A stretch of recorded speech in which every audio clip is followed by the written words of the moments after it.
Episode 23, Chapter 22, Perfect Opportunities. Chapter 22, Perfect Opportunities. "We're in," exclaimed Alice in a whisper, prompting a shush from Thomas. The four had spent a week trying to figure out how to get into Samaneo Castle. From everything they had learned of the king, it was clear they could not simply walk into his throne room. The attempt alone could very well have gotten them arrested. Fortunately for the group, they met a man in a pub that was able and willing to help them out. The man, named Alex, was a young man of short stature, shorter than Alice even. Although he claimed to be in his early 30s, his face made him look 20 years younger. He worked in the kitchens at the castle. He was the chef in charge of preparing food for the king.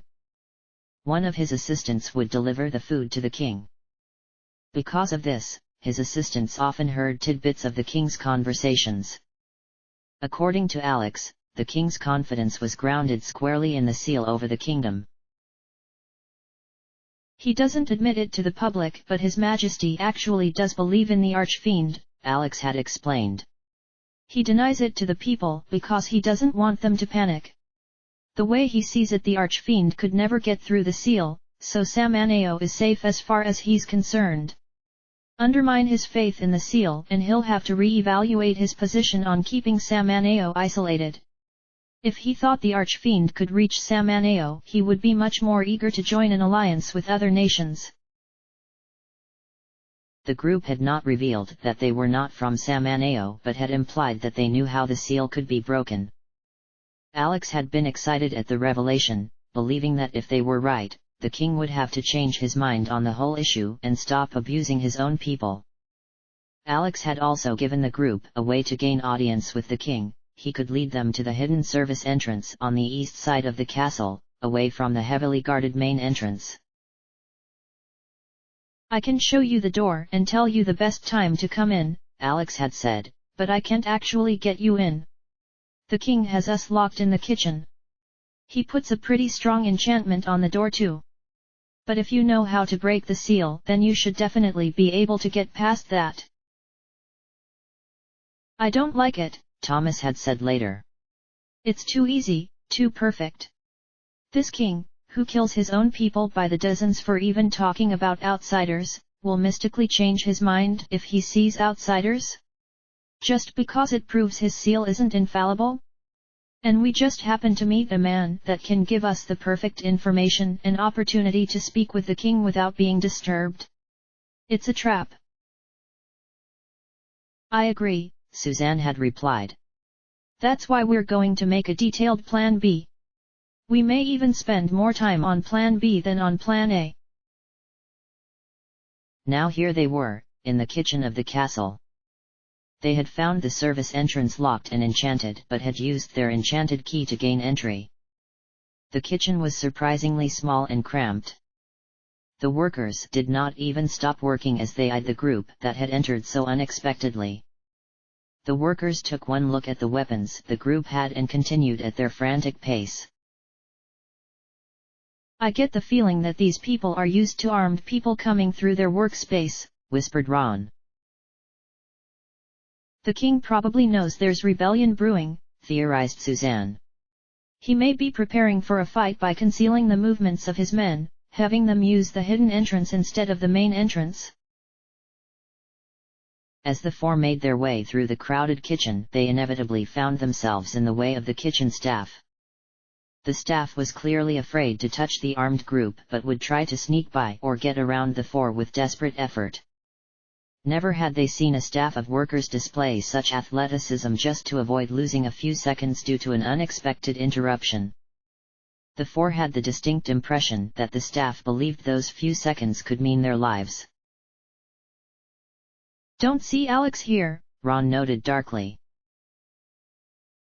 The four found the door out of the kitchen was also locked and enchanted, prompting them to use their key again. They came into what looked like the main hall of the castle. The hallway was very spacious but sparsely decorated. There were numerous nooks and spaces on the walls that suggested they had once held paintings and decorations, but as of now those spaces were now vacant. Kind of makes the place seem duller than if they just had plain walls, observed Alice. At least the king doesn't spend all day admiring priceless artwork while he orders executions, said Thomas with disdain. The hallway was empty. Alex had told the group when the guard changed so they could arrive when security was at its lightest. Nevertheless, the four moved quickly and quietly through the hall. Fortunately, the throne room was not far away. They saw the red carpet sticking out just a few dozen feet down the hall. So much for dull, said Ron as they entered the throne room. The throne room was much more decorated than the main hall. There was the usual red carpet that led up to the large golden throne, upon which sat the king, an older man with grey hair wearing an elegant crimson and purple robe.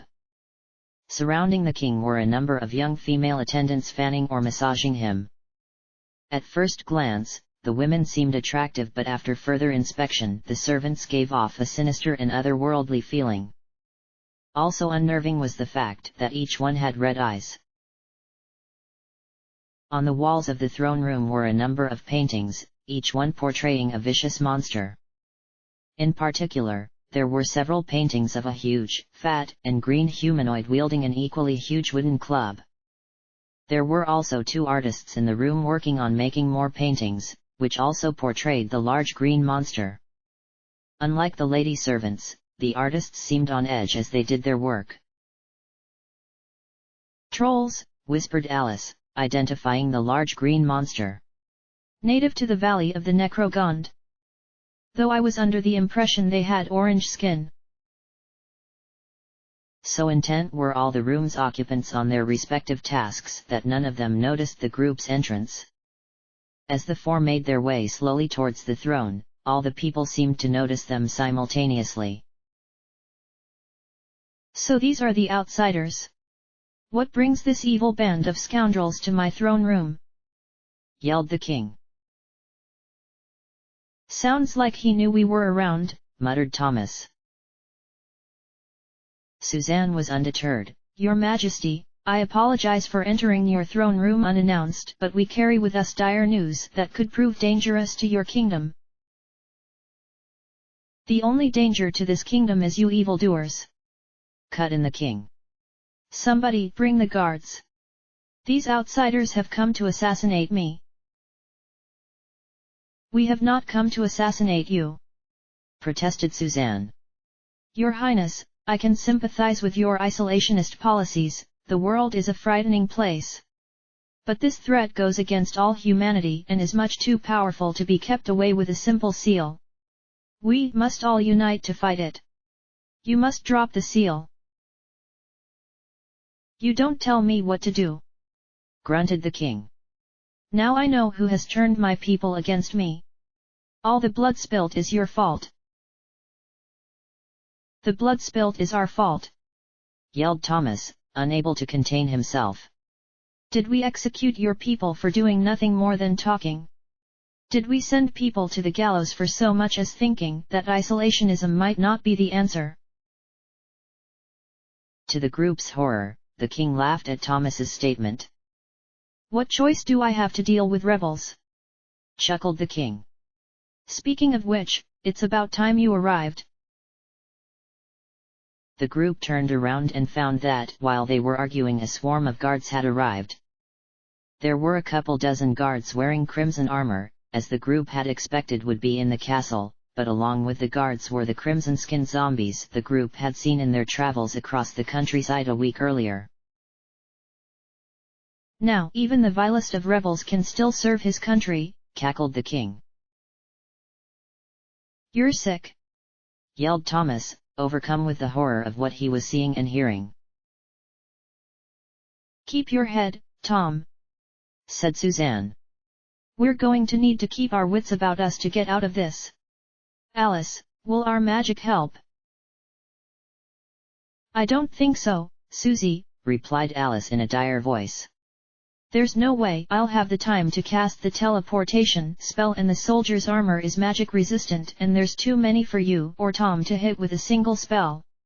The survivors will be on us like a tidal wave. Very well, said Suzanne calmly. She turned back to the king. Your Majesty, we surrender. The king let out a deep-throated, evil laugh. And I was wondering what would entertain me tomorrow night. We'll see if outsiders are at least similar in how they scream. Alex, take our prey to the dungeon. At this point, Alex stepped out from behind the king's throne, his short stature having easily fit behind the king's grand chair. It would be my pleasure, Your Highness, said Alex with a grin. Alex gleefully walked over to the four, who greeted Alex with nothing but scowls. I can't believe you fell for it. I guess outsiders aren't too smart, gloated Alex. He began issuing orders for some of the soldiers to search the group for hidden weapons, while some of the soldiers and zombies stood behind the four, ready to tear them apart if they made any threatening moves. I should search this one myself, said Alex, as he walked towards Alice. Big words for such a small man, returned Alice. You try anything and I might decide running you through is worth dying over. Oh, I don't think you would do such a thing, retorted Alex, though he took a noticeable step back after hearing Alice's statement. The soldiers continued their search of the group, taking off their armor to make sure they were not hiding any weapons or tools on their person. After a few minutes, Alex was satisfied with the search. That looks good enough. We want them to be ready to entertain His Highness tomorrow night. Take them to the dungeon. As the soldiers began leading them away, Alex stopped them. Wait. I almost forgot. He walked over to the four. We still haven't found how they got past the seal. The boss said they had a key of some sort. Suzanne noticed something odd about what Alex had said right away. Boss? She asked. You mean besides His Highness? Alex immediately jumped on the defensive. No. I meant His Highness, of course. He looked at the king for confirmation. The king looked at him confused, clearly not understanding why Alex was looking at him. Alex gave a noticeable wiggle of his eyebrows and the king, suddenly understanding, nodded his head to confirm what Alex had said. Okay, just seemed like a disrespectful name to call the king by, pointed out Suzanne. Well, I'm his most trusted assistant. He allows some informality from me, said Alex. I see, responded Suzanne, acting as though the matter had been solved to her satisfaction. She noticed Alex smirk out of the corner of her eye. Clearly, Alex thought he had fooled them again. Now back to the matter at hand, where's that key? Demanded Alex, his voice making a weird squeaking noise as he raised it. I don't know what you're talking about, said Suzanne coolly. We cast our own spells to get past the seal. Oh really? Asked Alex. Well then, we'll have to arrange a quick demonstration of your magic power. Alex had the four shuffled to another portion of the castle. He took them to a locked door. This door leads to the treasury, said Alex. It's locked with the same kind of enchantment as the kitchen doors. It's not as strong as the seal, but if you wield this magic power you claim you have, then you should have no trouble with this one. How do you know we won't use this opportunity to blast the lot of you? Asked Suzanne. You're in the same situation you were in when you were in the throne room, answered Alex. Except now you have no weapons or armor. If you didn't blast us then, it would be even dumber to blast us now. Clever, scowled Suzanne. Alex smiled at her displeasure. But you can't make us open this door. Suzanne continued. We don't want you to know how we break your enchantments. Can't make you open that door," screeched Alex, suddenly angry. "You realize I can have the lot of you executed, don't you? I'm betting you were already going to have us tortured and executed," responded Suzanne, having regained her cool. "You think I can't make you do what I want?" asked Alex with an evil grin, having regained his composure as well. "Hold the small one," he commanded the soldiers. 3 of the soldiers suddenly grabbed and held Alice, subduing her despite the fight she put up. He then pulled a dagger from his belt. The dagger was literally dripping with a vile-looking crimson liquid. "Do you fools know what this is?" asked Alex. "Poison," answered Thomas with disgust. "The same poison you used to create these zombies, no doubt. So you do have some brains on you," taunted Alex. "That's right. Now you'll open this door or this pretty little thing here will be a lot less lively, if you know what I mean." Suzanne, Ron, and Thomas did not move or say anything while Alice continued to struggle, now with desperate effort. "Really? You don't care if your friend turns into a zombie? And you act as though the king is guilty of monstrous crimes?" asked Alex. "He's the one that orders the zombification," said Thomas angrily. "You're the one causing it now." Alex only shrugged at Thomas's outburst. "Well, suit yourselves then." He took another step forward and pulled his arm back to stab Alice with the dagger. "Wait!" yelled Ron. "I'll open it." "Stop, Ron!" ordered Suzanne. "It's not worth it," protested Alice. At a motion from Alex, both women were given a punch in the gut to silence them. "No," said Ron. "I'm not going to watch Alice become a zombie." He reached down into his boot and pulled out the enchanted key. He grudgingly walked over to the door and opened it. "It seems I've struck a nerve with the warrior man here," said Alex with glee. "See, that wasn't so bad, was it? Much better to cooperate than to put up a fight. Now, hand the key over." Ron gave Alex the key. Alex admired the key for a moment and then put it in his pocket. He put his poisoned dagger away. "Now take them downstairs. Put them in different cells," ordered Alex. The soldiers grabbed the 4 and led them down into the dungeon. As they walked, Alice held her stomach where the soldier had hit her. The soldier's metal gauntlet had done some damage.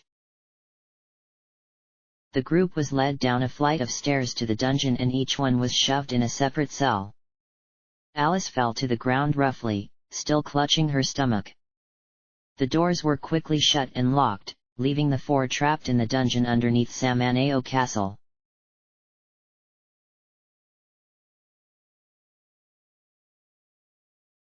"That went pretty well," said Ron as he and Thomas returned to the cell with the last of their confiscated goods. The group's plan B had indeed gone well.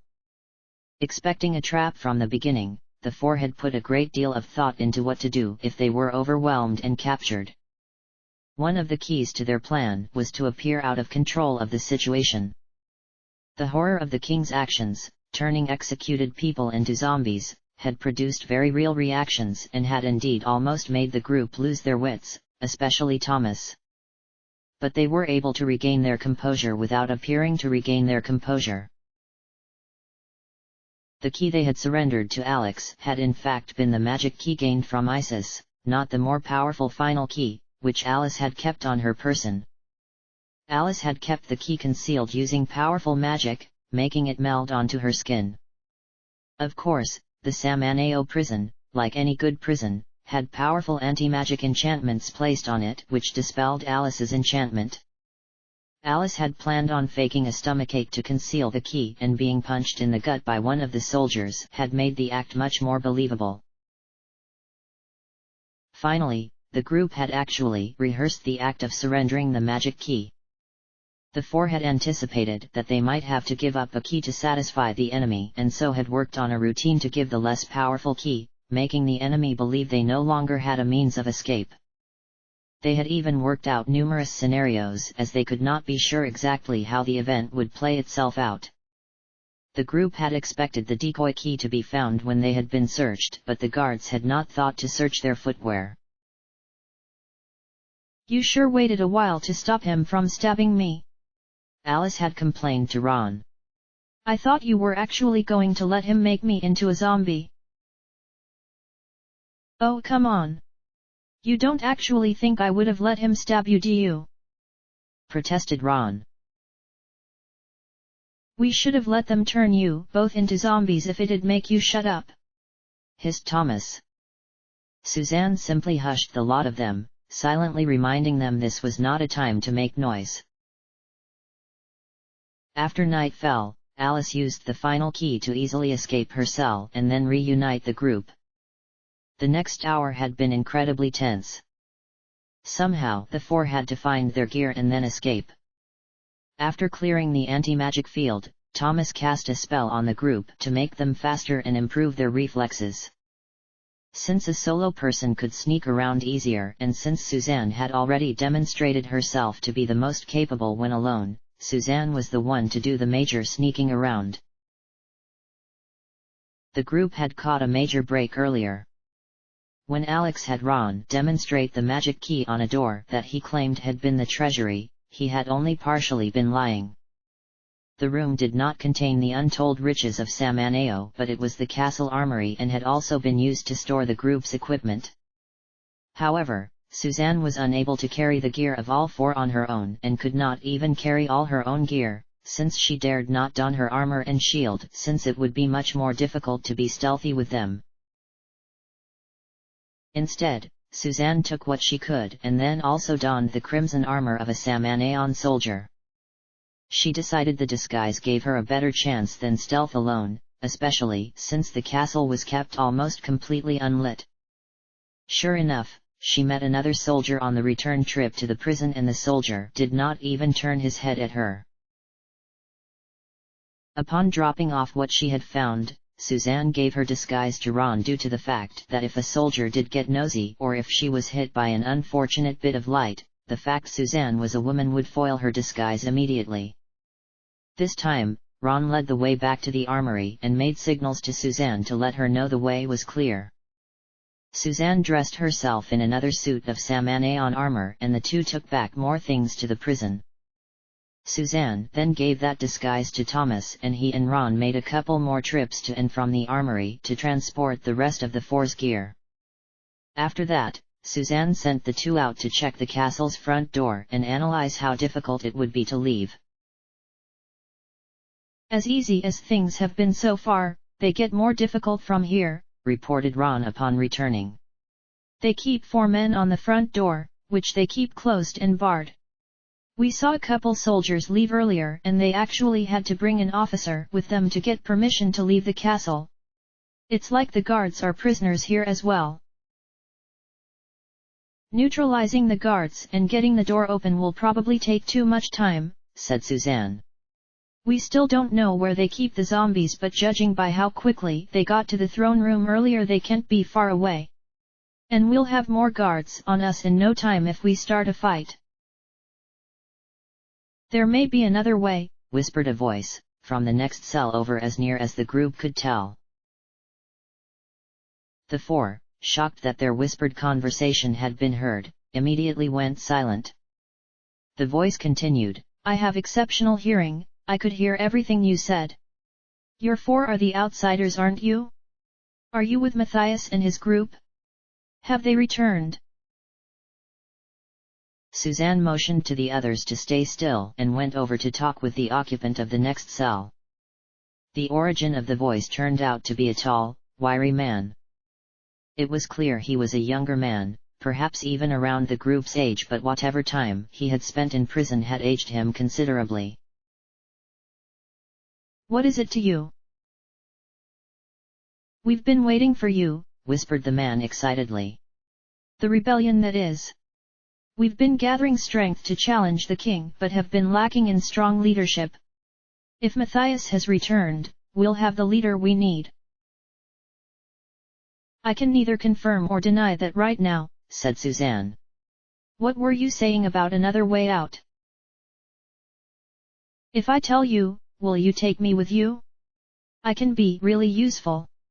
I've heard the guards say where they ship Simon off to, begged the man.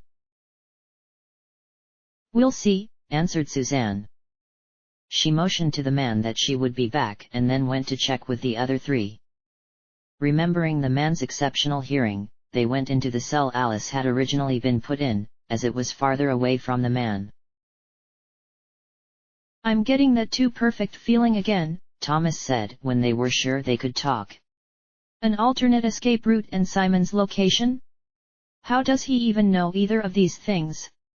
Now I'm thinking our escape has been too perfect so far. Their whole operation has been amateur hour so far. I think this man is like Alex, trying to set us up.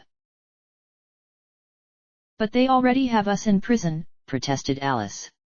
As far as they're concerned, we're right where they want us. What do they gain by letting us get out of our cells only to be double-crossed by another man? We'll just be right back in prison, where we were an hour ago. But they would know we can escape from our cells, said Ron. From there, they would probably find the final key. Maybe they weren't deceived by our ploy with the key from ISIS. I have an idea, said Suzanne. If this man is genuine, he'll be desperate to get out of prison and we're his only ticket out. He looks as though he's been here a while and possibly tortured while here. I hate to do it, but we can use that to our advantage. If he's not trying to trick us, then he'll be so desperate for this window of opportunity that he wouldn't dare risk it closing. If we act like we'll just go out the front, he'll cave and tell us about this alternate exit. Suzanne returned to the man to put that plan into motion. Upon hearing that the four would go out the front door, the man responded with absolute horror. No! cried the man in a voice well above a whisper, prompting Suzanne to shush him. He kept his voice below a whisper as he went on, You'll never make it. They keep the door locked at all times. Not even the guards can leave when they want to. They complain about it all the time. And they keep. The man trailed off, apparently unable to finish his sentence. Keep what? asked Suzanne. Zombies, said the man in a voice so quiet that Suzanne could barely hear him. I know it sounds crazy, but it's true. I've seen them. Seen them walking around with the guards. They keep zombies here. They turn people into zombies. You have to believe me. They'll stop you if you try to leave. They'll turn you into zombies. Settle down, hushed Suzanne, as the man's voice was in danger of going above a whisper again. We've seen the zombies. We believe that part. That's why we're so anxious to get out. We think we can get past the guards. It'll be close, but we should be able to make it. Unless you can give us a better alternative, that's the option we'll have to take. How do I know you won't just leave me? asked the man miserably. I have a deal for you, proposed Suzanne. You said you heard where they put Simon. The man nodded his head. You can keep that information to yourself until we get you out of here. That'll keep your value to us. Tell us where this alternate exit is and I'll have someone check it out quick. Then we'll take you out of here. Deal? The man looked torn but finally slumped his shoulders in defeat, realizing he had no other choice. Okay, he began, I'll tell you. Of course, I haven't actually seen the tunnel for myself, but something has to be there. He pointed to one of the other cells. The king takes trips down here all the time, at least once a day. He goes in one of the cells but then never comes back out. I've seen him enter that cell all the time but he never leaves. How can he get out of prison without leaving that cell? There has to be something there. Suzanne thanked the man for the info and went back to her group. They went over to check out the cell the man indicated and quickly saw that there was a tunnel in the back of the cell. Suzanne took a quick stroll into the tunnel and found a set of stairs leading down to a longer tunnel. As she walked the tunnel, she estimated that it took her well away from underneath the castle. At the end of the tunnel there was a locked door, requiring the final key which she had left with the other three, but Suzanne could plainly see a set of stairs leading upwards, to the surface by her estimations. She returned to the rest of her group. It looks good, reported Suzanne. The tunnel goes quite a distance away and at the end of it are a powerful locked door and a staircase that definitely breaks the surface. This must be how the king disappears, as the man claims. I say we take him with us. The four prepared to finally leave the castle dungeon and took the man from his cell. The man embraced Alice, who had been the one to open the door, and the four had to remind him that time was of the essence to calm him down again. The five returned to the tunnel Suzanne had scouted out and traveled down it. They opened the locked door at the end with an audible creak. The loud noise made them cringe at first, but the tunnel went for such a distance that they were sure nobody had heard it. However, they were wrong. "Begone from me, you foul beast! Have you not tormented me enough?" asked a voice, coming behind a locked cell door across from the one the group had just opened. The voice sounded familiar to the four. "Am I going crazy, or does that sound like the king of Samaneo?" whispered Alice. "If you're going crazy, then so am I," answered Ron. "There's something really suspicious going on here," scowled Thomas, with a glare at the man. "Don't look at me," whispered the man in a panic. "I don't know what's going on either." "Do not try to fool me, foul beast!" yelled the voice again, still sounding like the king who had hours ago put the four in the castle prison and apparently not having heard the group's whispers. "I know you are there. Why do you not just kill me and be done with it?" "Ron, Alice, keep an eye on him," said Suzanne, indicating the man they had taken from prison. "Thomas, with me." Suzanne took the final key from Alice and opened the cell door. She and Thomas went into the room cautiously, weapons drawn. They were surprised by what they saw. Inside the room was a bed, and chained to that bed was the king of Samaneo. But this king was different from the one they had confronted earlier that day. His features were basically the same, but this king looked malnourished, as though he had not had a good meal for a long time. His robes were identical to the other kings except for being torn in numerous places. In these tears and on the man's face were several scars, some of which looked fresh, less than a day old. "Another trick," warned Thomas. "An illusion, perhaps." "A pretty powerful illusion," said Suzanne. "And a pointless one.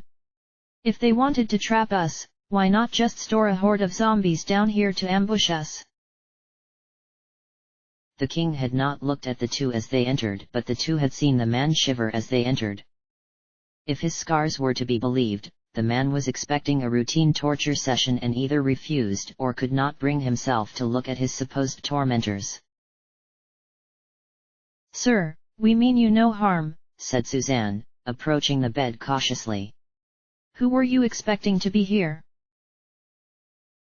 The man finally looked at Suzanne and it was clear she and Thomas were not what he was expecting. A look of confusion came onto the man's haggard face. His eyes darted around the room as though the room itself was foreign and alien to him.